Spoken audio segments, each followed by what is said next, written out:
Hello, and welcome back to another episode of the University of Michigan Retirees Association podcast.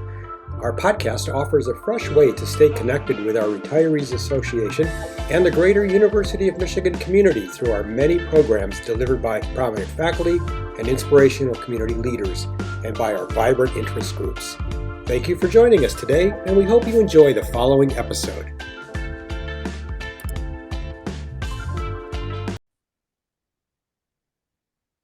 Okay, hello everyone. We're here to discuss Garlic and Sapphires by Ruth Reichl.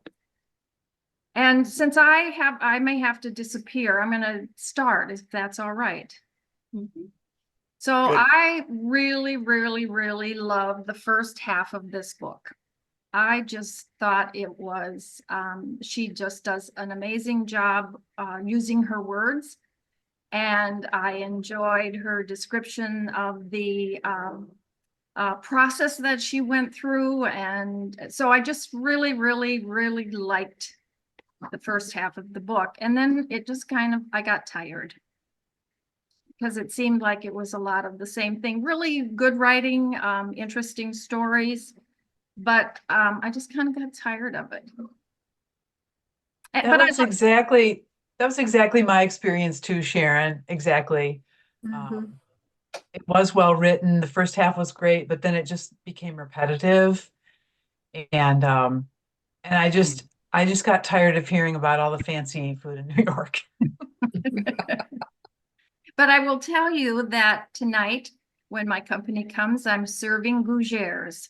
Oh, those are What good. is that? What is that?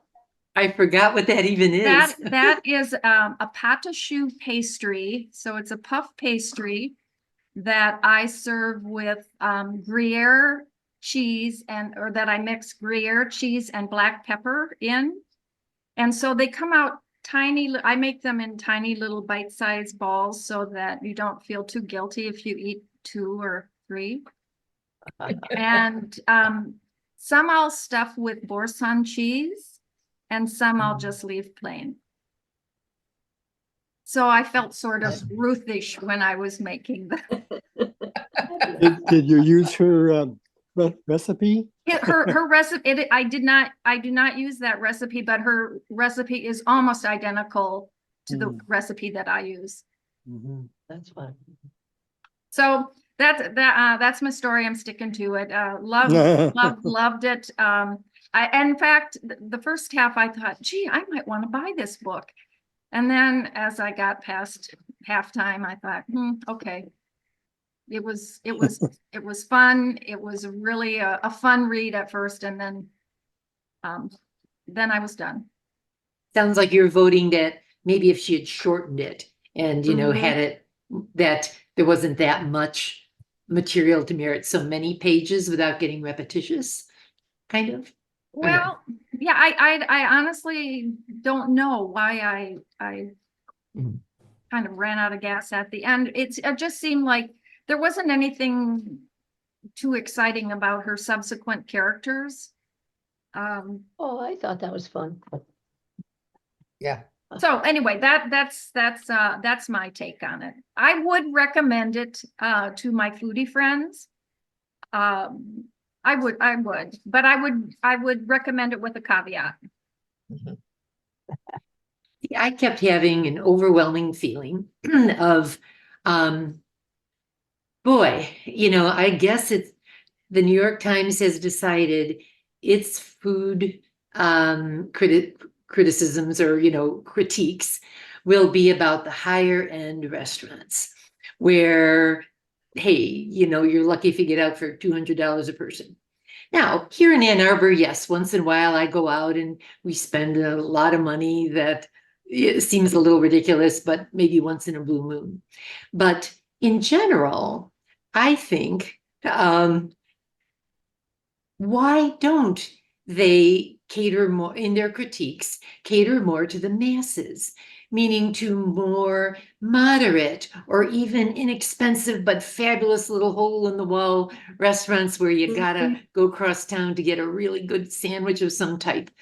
She talked a little bit about that somewhere in the middle, but didn't seem to, She said do much when she about took it. that job, she said that Yeah. she said just exactly what you said, Susan. She said most of the critiques are on high-end restaurants, but she was going to talk to everybody else, but she didn't.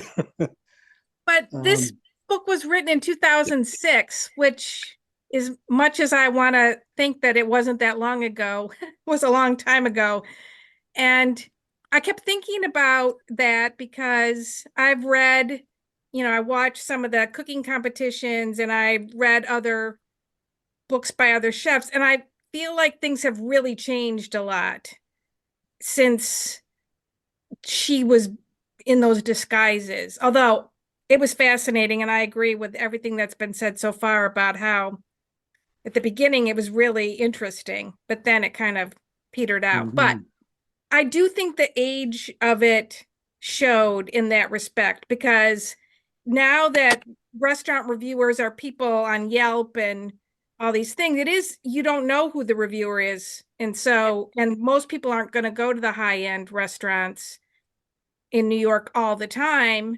So I think that might be really different now than it was in You 2006. think that's true of the New York Times? I don't know. The current New York Times reviewer, have they come down to covering more moderate restaurants? I mean, I'm not aware of it. I don't know at all. So I'd love to know. Actually, I believe that the guy who was more recently, or somebody who was more recently involved with the New York Times food section, wrote a book too. Because I think one of my friends who always was a Ruth Reichl fan and was trying to get me to read stuff, and I never did, which is why I was glad to read this. She was talking about that book, and I feel like there might be, but I don't know the name and whatever, but I feel like there's been a more recent surge of people who work in who are critics of food in other cities. And like the most famous one in LA is from a guy who did find all the hole in the wall places. Jonathan Gold, I think his name was. And that was a totally different book, and that put all these little places on the map. So it was kind of the exact opposite of what she was doing. And he didn't go in disguise. Everybody wanted him to come. So That was kind of my question, as she was going to all these restaurants and ordering all the most expensive food and everything. It's like, the accountant in me said, how much did she spend on each of these restaurants? It's like, even when I go to a nice restaurant, I try to find ways to economize. She wouldn't, there seemed to be no limit on ordering caviar and, and multiple meals. And, it's like, wow, could she just spend, I think a couple $100 would have been the smallest amount she spent. I thought she's probably over $500, particularly if she brings somebody else with her. She's at $500 to $1,000, and then she orders a bottle of wine, and which in New York is not cheap either. So it's like, how much did she spend on this stuff? Expense account. Yeah, Right. Absolutely. Well, I certainly don't eat like she does. I didn't even know what she was eating a lot of the time, but okay. Yeah. I had to Google it and find out what some of it was, honestly. Susan, when you go out to eat in Ann Arbor, I was looking around and I think, where do we have any equivalent? And maybe that Nothing. Taste Kitchen next to the Michigan Theater down there might be, but I don't know what else. No, I don't know. And I didn't mean to say that I eat at places to that level. Well, I mean, what would be a fancy, maybe the Gandy Dancer, but you could get stuff relatively reasonably there if you're kind of careful what you order, or, or it's an occasion. But this, certainly seemed extraordinary. Yeah. But there are restaurants like that in major cities like Chicago, San Francisco. Yeah. Well, I know Chicago has restaurants like that, but the Michelin Guide to restaurants, and there was a Michelin Guide for Chicago, they always have the, what is it called? Bibimdum? The what? So there we are. I'm not quite sure how to pronounce it, but these are, as you know, Michelin gives out 1, 2, or 3 stars, but then in addition, they have restaurants they like, but they don't give stars to. They call these bibimdum. Oh, And so with Michelin, it's that big bloated man, balloon man, and he sort of is the character they associate with these restaurants.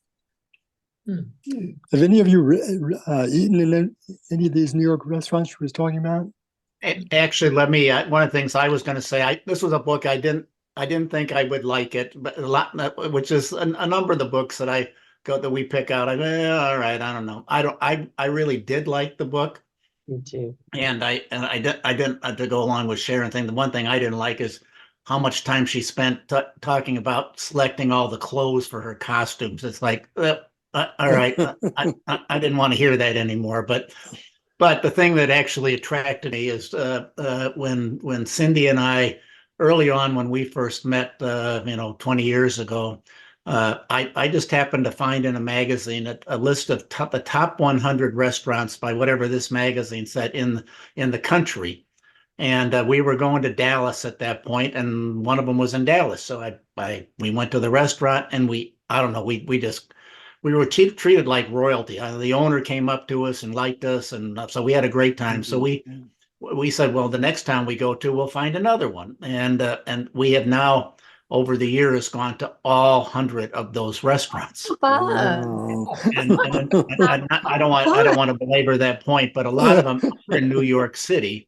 A lot of them are in big cities. So we have made it. And my daughter lives right outside of New York City, so we do get to New York City quite a bit, and we've gone to them. So I was fascinating through the book of the restaurants that she listed, and then the ones that we've gone to, and there was probably a half dozen or more that we had been to. Some of them she didn't agree that belong on my top 100. She listed Sparks Restaurant, and she only gave it a 1 star. And that was on our list, and we've been there, and I actually thought it was pretty good. So I didn't necessarily agree with her.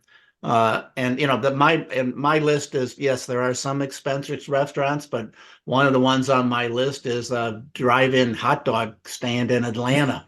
That was actually very good. A lot of them are not real expensive, but they're kind of unique. Some of them are very expensive. One of them was a ranch in California. So it is kind of nice to find a variety of them. Tavern on the Green, if you wanted the thing to compare to Gandy Dancer, it's like if you're going to New York City, you should at least go into Tavern on the Green. The atmosphere is there.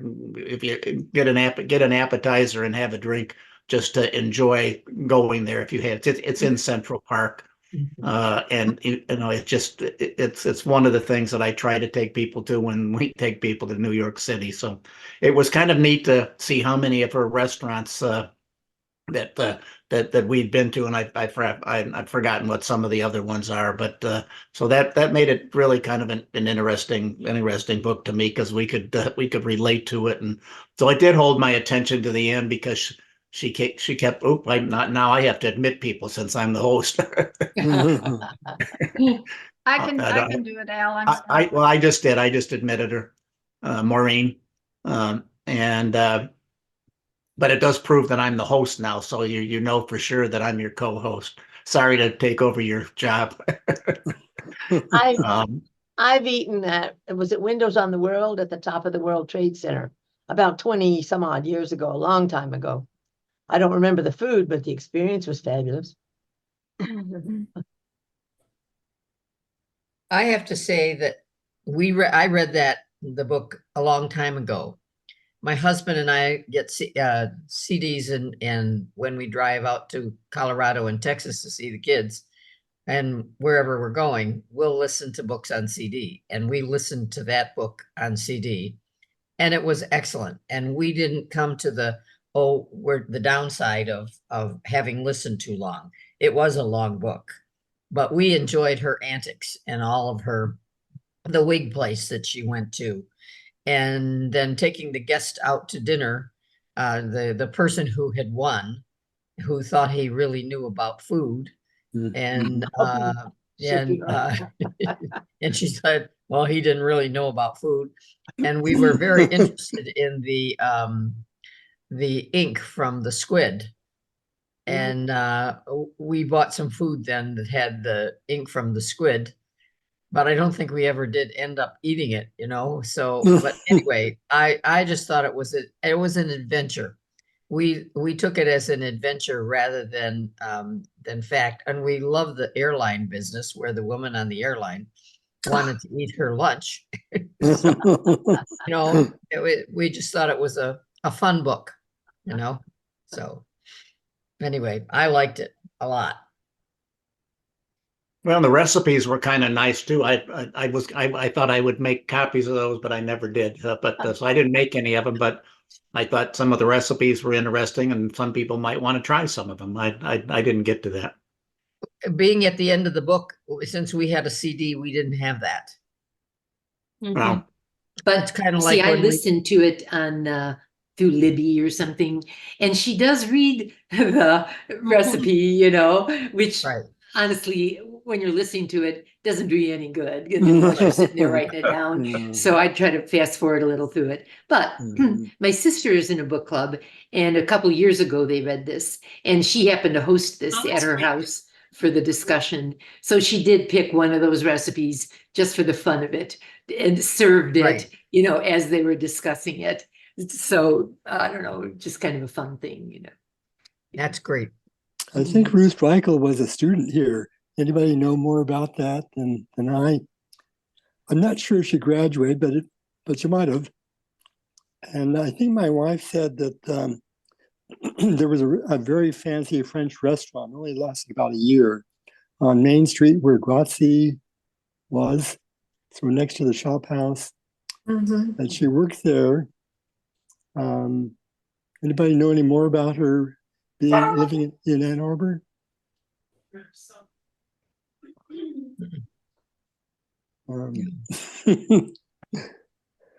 I have never been to any of the restaurants that she gave the reviews about, but I've been to several of the restaurants that she talked about in passing, like the Four Seasons and Lutece. Never know. Hopefully it'll be good. And How are you guys doing? the Four Seasons really wasn't. We went there. Well, we went there because they had a pre-theater special meal. At that time, it was $25, which was pretty expensive, I guess. Now it's a pretty cheap meal. But we went there for several times for that, and several other times. I remember going there. So this is now long enough ago that there was still smoking in restaurants. Don't think about that anymore. But anyway, with my mother and my sister, and the four of us were at a table near people smoking. My sister was really upset about that. I think she had this was like 1982 or 83.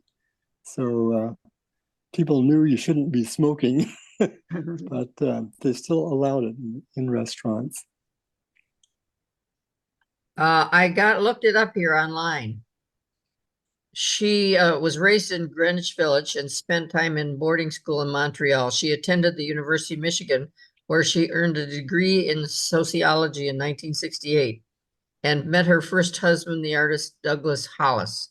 In 1970, she earned an MA in art history, also from the University of Michigan. Oh. You know, well, that's a good thing to know. Thanks. Sure. I did find the restaurants that I've been to. I forgot I kept track of them. Right? So the one she mentioned in the book, Tavern on the Green, Spark Steakhouse, 21 Club is interesting. Even though the person I went to, one of the persons I went with there fell down the stairs there. But Wow. I have been to Four Seasons, Cafe Forello. Ben Benson's was a really nice steakhouse. And Delmonico's, where Delmonico steak is really got its start from.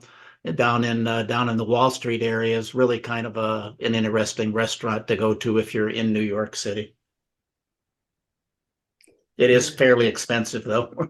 That was mentioned in the first book we read. Remember going back? The woman walking through New York. Oh, yeah. Yeah, yeah. Yeah, she did go there. Yep, I remember that. You know, as I was reading it, I was sort of thinking, okay, what does it take to be a food critic? Okay, you sort of have to have a way with words, try to make it interesting or funny or who knows what. But that's just the writing up of it. Of course, everybody'd love to have an expense account and let me go order the most expensive thing on the menu and say what I think. But you can't just say, gee, it was good, or boy, I like the cheese or something.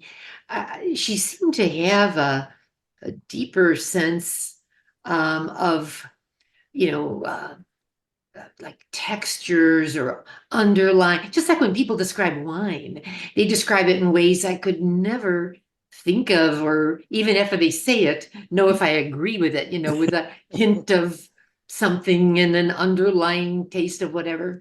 So it didn't seem like anybody ever tried out for these jobs, you know, to sort of see who might be a better judge. But what is a better judge anyway? It's all about what you like. So I don't know, I got myself into this conundrum of thinking, how do people get to do this? And do they really merit the place? Or is it just they're sort of a good writer? I don't know. But I thought about that too, Susan. And I thought that, in my opinion, she really was more a writer who had an interest in food. So basically, she was a writer. And I guess she actually has published a novel that's just out. But anyway, the way she describes things, she's a writer who has an interest in food rather than a real foodie who has an interest in writing. So anyway, that's sort of what I thought. Because otherwise, as you said, you're having a hard time just imagining what is she experiencing, because she uses words and textures and things that you don't think about. So Well, I actually, go ahead. I read another book after I finished this one by her called My Kitchen Year, and it was the year of the pandemic. Well, she lost her job, and I think it was the food and wine job. They closed the magazine, and then the pandemic hit. Anyhow, it's a whole year of her living in this house in Connecticut and the things that she cooked and how she got food, you know, like the farmers markets, but also like what she did in the winter and different things that were going on for her. And so I had a different opinion about that after reading that she is really a cook. Now, maybe she's not a chef, but she's a cook. And it was interesting to hear her talking more about, there was more of her, the person, I think, in that book than in some ways, but that's also a more recent book. And again, I do think that things have changed for her and in the whole field of food and the whole like way that chefs on TV have become famous and all that kind of stuff has really changed a lot since 2006. But I also wanted to mention that last year I read a book called 10 Restaurants That Changed America. And of course, Delmonico's is, I think, the first chapter because it's legendary and it started kind of everything. But that is really fascinating because like the 10th one is Howard Johnson's, because Howard Johnson's changed. Understandable. It changed, like it,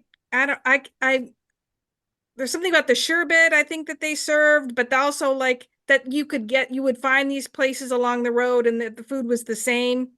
Anyhow, there's a lot of history and it takes you to different parts of the country, and there's just 10 of them. So it's a much shorter, book, but it gives you a lot of history of restaurants in America.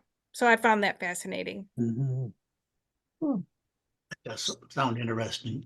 You know, you mentioned that she's a good writer. I guess one of the things I was going to mention is she had some really kind of neat sayings. So when you talked about how she's tasting wine, and you know, you're right. You go to taste wines, and you know, how does somebody say, "Well, I think there was a deep cherry flavor in that, or this or that," and it's like somebody just made that stuff up. You know, sometimes I can taste it, sometimes I can't. But so one of the things I liked that she suggested was close your eyes and imagine where you might be as you're drinking that wine. I thought, well, that's kind of an interesting thing. I'm not sure I do that in a restaurant, but I might do it at home. That was one of the things that she described, and she did some interesting off the side things of what her thoughts were at times, and I thought that was one that I wrote down 3 of them. One of them, then the other one is a bad wine might assault the food with criminal intent. And I thought, well, that was a different way to describe that. Sometimes wines just don't go well with whatever food you're doing. Not that I can match them up at all. And then the one that I really liked the best was every restaurant is a theater with the illusion that you have servants that allows you to become someone else. And I went, well, that's maybe one of the best things I like about restaurants is it's almost the entertainment that you're getting. It is the food, but that's when people ask me about our top 100 list. What did you like about it? And then we actually created our own list after that. And it's like, well, it's not always, it's not the most expensive, but you're looking for places that have atmosphere, and the service was good, and it was in some unique place. And that little place down the alley, that we found, the one in San Francisco that a friend found for us, and he and I had 3 dozen oysters when we were at this little alley, and I never would have found it without him taking me there. Those kind of places are kind of neat. And it's the theater that's going on around the restaurant. So I thought some of her descriptions of things there were quite interesting. Good. That's very good. Sorry, I'm talking too much in this one. No, you're not. No, you're not. I was just going to say I did enjoy the book, but I really was intrigued by the costumes and the personalities that she took on. That's true. And not so much about the food, because I don't really eat that much meat. So I wasn't into all the steaks and, anyway. But anyway, I think, isn't it an honor to get even 1 Michelin star? I just Yes. watched that series on Hulu. It's called The Bear. It won a bunch of Golden Globes too.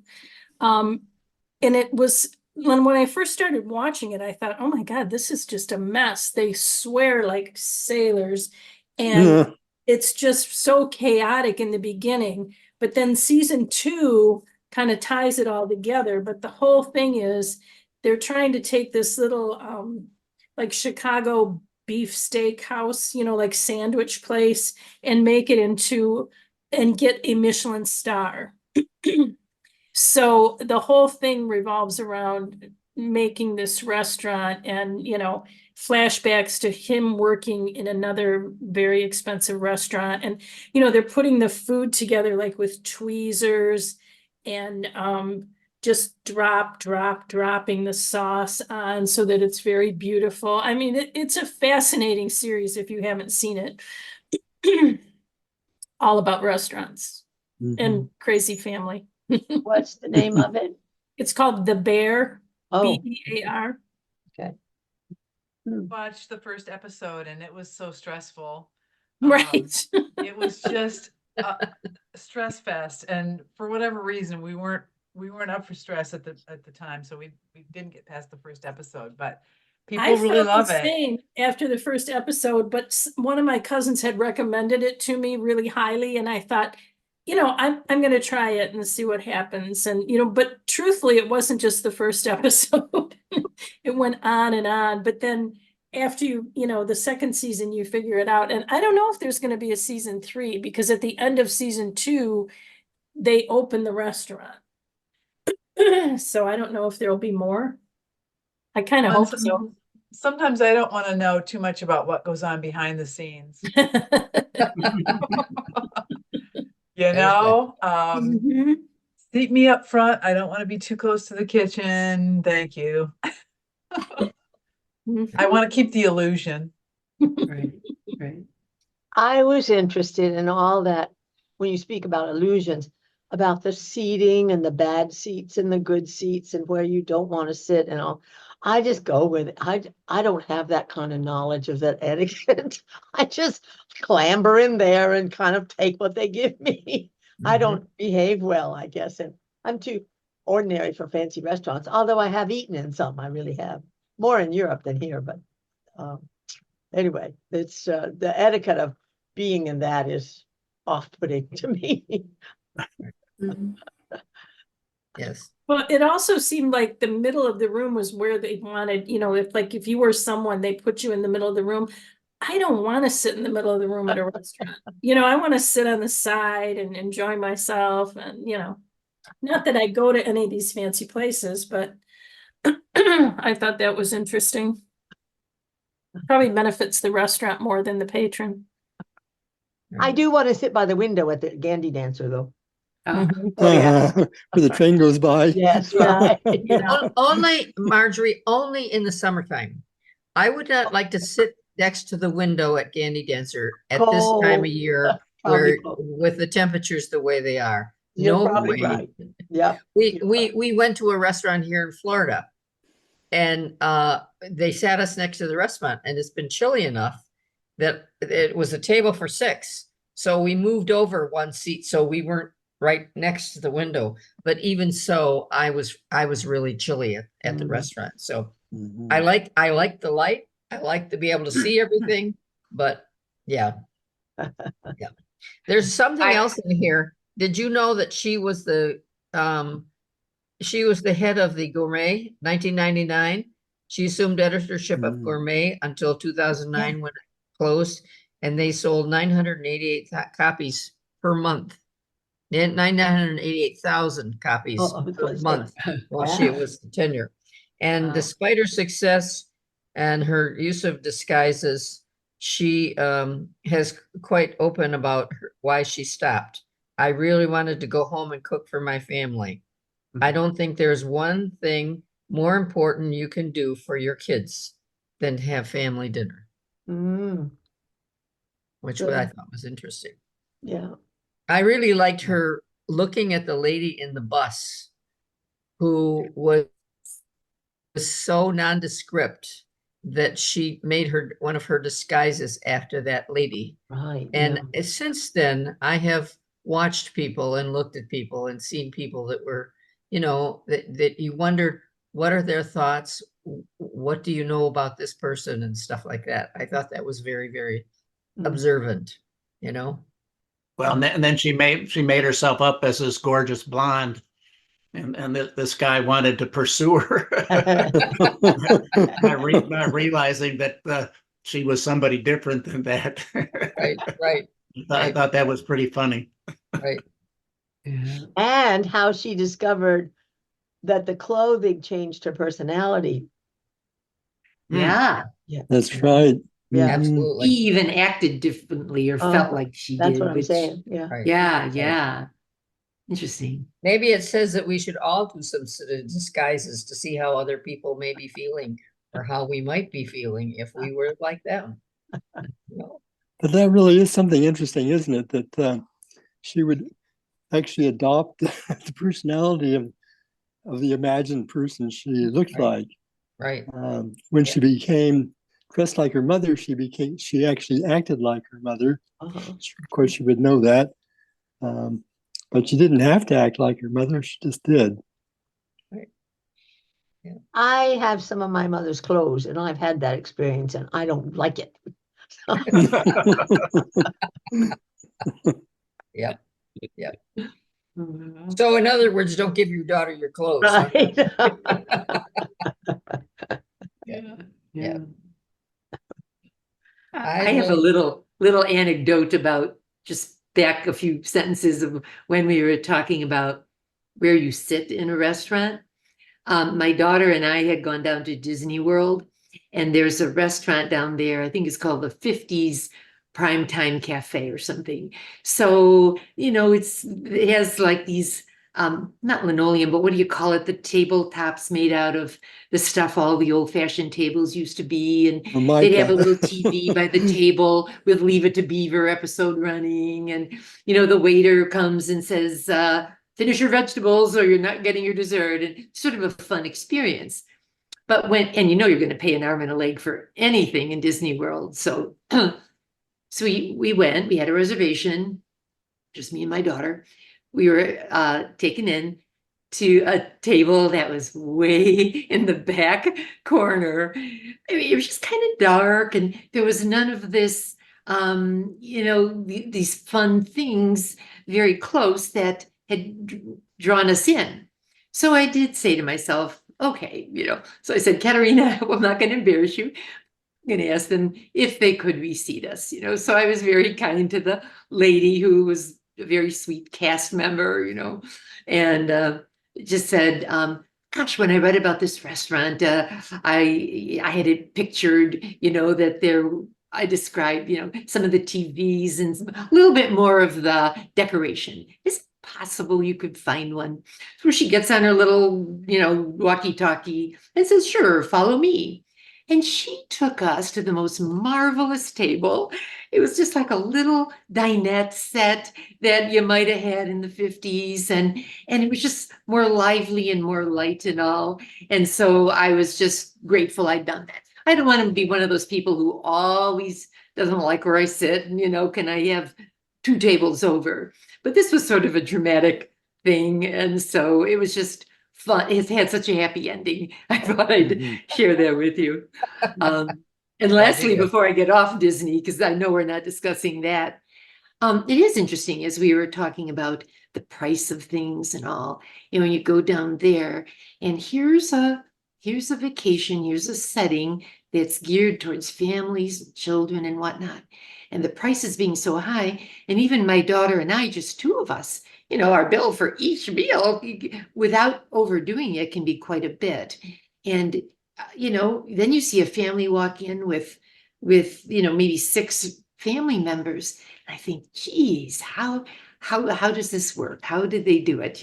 So anyway, I'm throwing that in as long as I'm thinking about Orlando, but, it is, people obviously do it and, realize, hey, if we're down here, you hate to be somewhere and then cut corners in such a way that you don't enjoy certain aspects of things, a lot of which is the eating. So there you go. Okay, that's my anecdote. I think things have changed over the years. When we grew up, we were in a Chicago suburb, and I had 5 siblings, so there was 7 of us. We did not. If we went to McDonald's, we were lucky. And then when you talked about Howard Johnson, so our expensive restaurant was when we went to Big Boy once in a while. And somehow how things have changed, and I probably we only had two kids, so I made the mistake of taking my kids to nicer restaurants, and my son all of a sudden saying, well, I really did like that lobster we had last time. or that filet that we had last time. I said, you can't have that all the time. So but no, taking 6 people, I don't know how people afford that. Yeah. Well, even though these restaurants are expensive, it's very hard to get a reservation.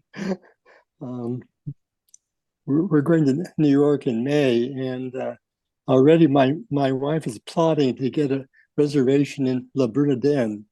I don't know if you've been there, but it's a really nice fish restaurant. And it's not that easy to get they said our website opens up for May, April 1st. And, get online starting at 10 o'clock in the morning, and places will fill up by 11. Wow. Wow. We did this with that French restaurant, or Thomas Keller restaurant in California. I can't remember the name of it, but anyway, it was very difficult to get a reservation there. And I think we got a reservation by calling before 10 o'clock.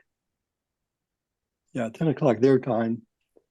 And somebody answered the phone. But the day before we tried that, we didn't really call until 10 o'clock their time, or we could never get through. And when we finally got through, all the reservations were gone for when we wanted to be there. So, Yeah, so in spite of the fact that they're very expensive, right. not that easy to get a reservation. Yeah. Well, New York just has so many little restaurants off the beaten Yeah. track, and it is. That's why I like the chapter where she described it. She was one. I think if she was going to Brooklyn and did that car ride and went to this shopping market and went to that one, and when you can find somebody that can recommend either shops or restaurants that are down side streets or in they aren't on 42nd Street or anything like that. They're off to the side. They're really, it's fun to find these little restaurants. It's one of the things that's most fascinating about New York City is to finding things that are out of the way that that you just stumble upon. So just wandering New York can be a fun thing. And then there's Katz's Deli. What deli? Katz's Deli in New York, where Harry met Sally. Katz. Yeah, where Oh, Harry okay. met Sally. Oh, yes. Yeah. And we worked our way, we found it. I think we even sat at the same table. It was an experience. That's great.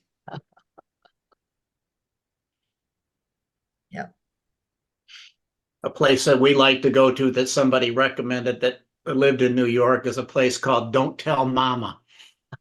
It's a very interesting place to go to after a play. So, Richard, if you're in New York and you're going to a play, it's a few blocks away from the main theaters. I mean, but it is walkable, and a lot of times some of the singers, actors will come to that restaurant afterwards, and they'll get up there. There's always entertainment there in the evenings after the show. Somebody's singing, but oftentimes there are performers that will come there afterwards and just add, get up in front and sing. And it's a very interesting place. That's one of those places off to the side that I never would have found without somebody local telling me about it.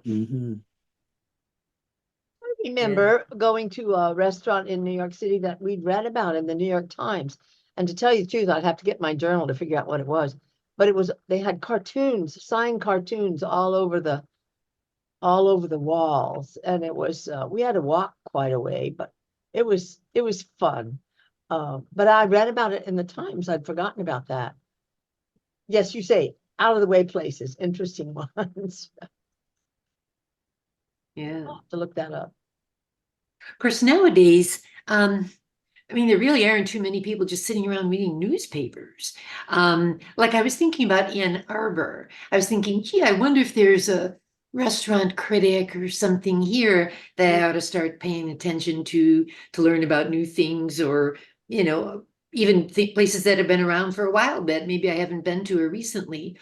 But who would that critic be, and from what organization? I don't think there is.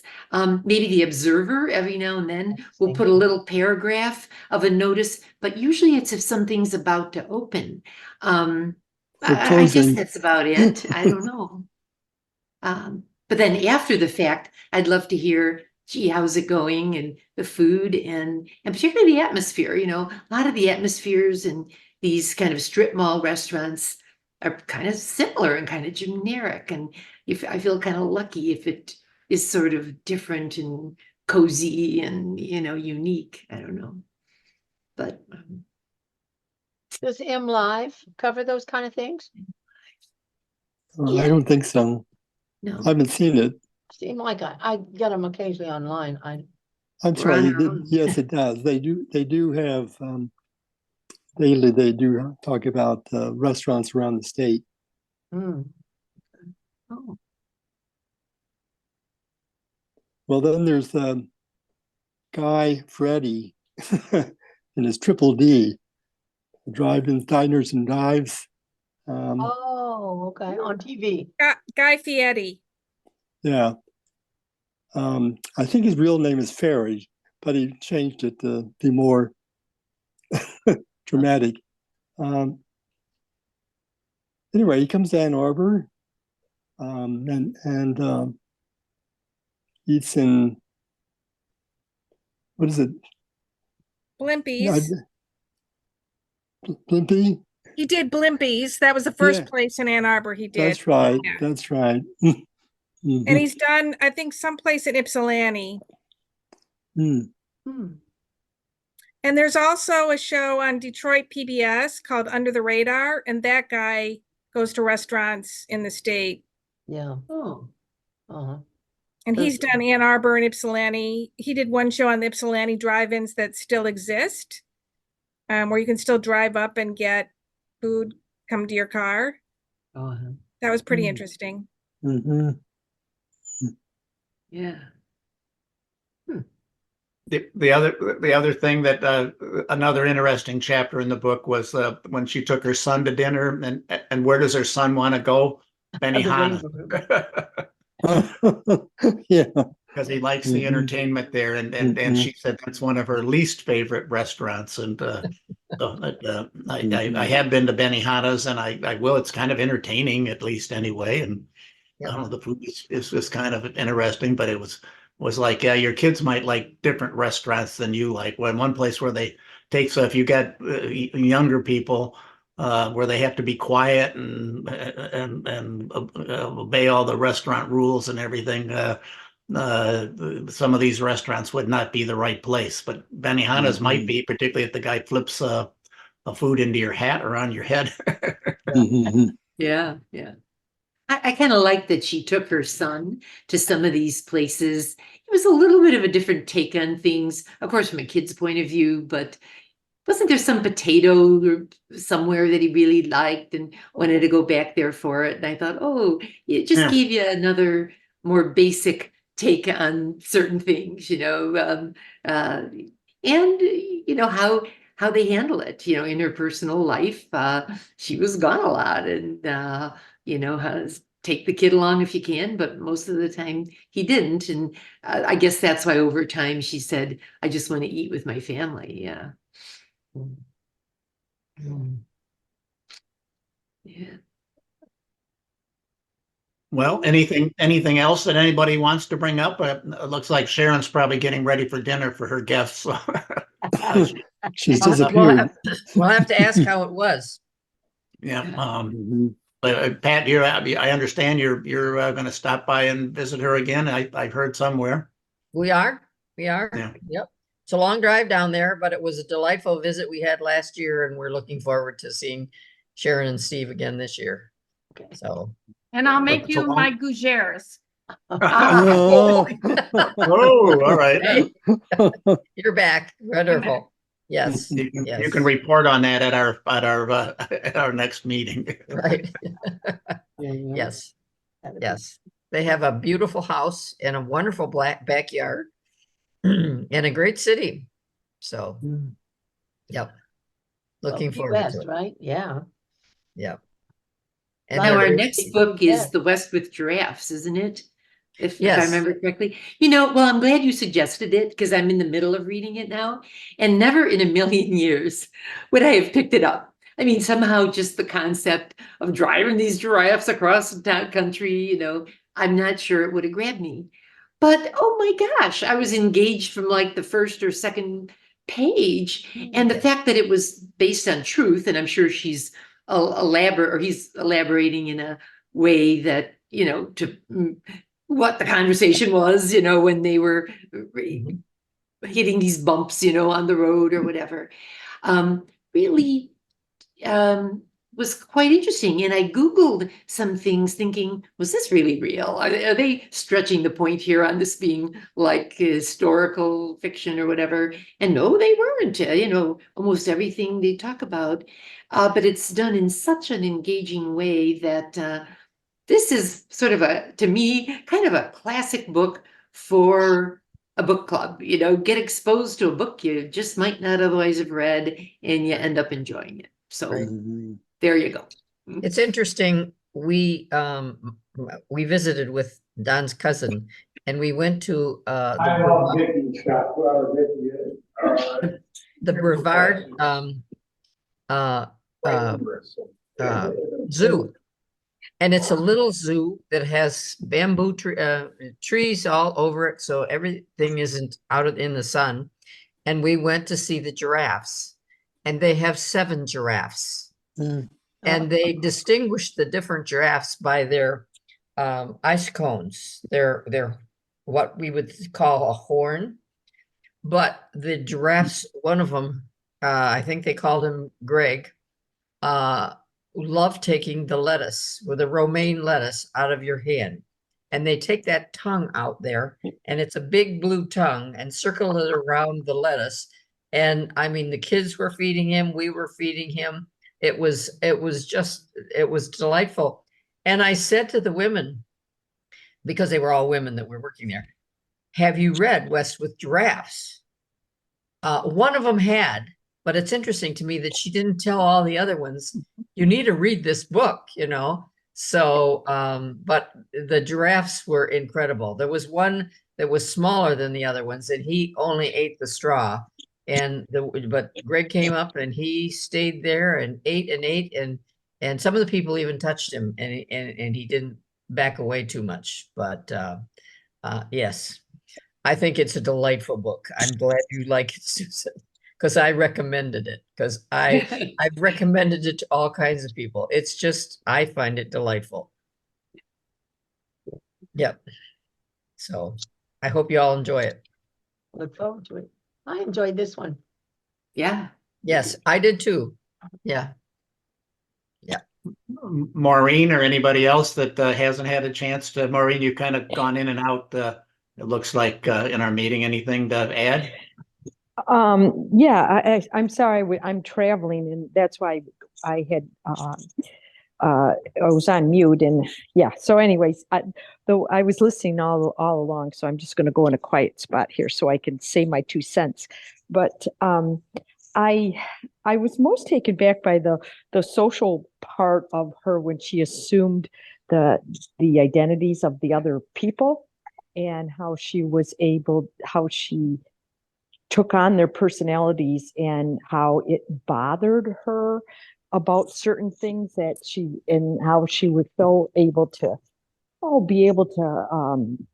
internalize maybe like the trauma of other people.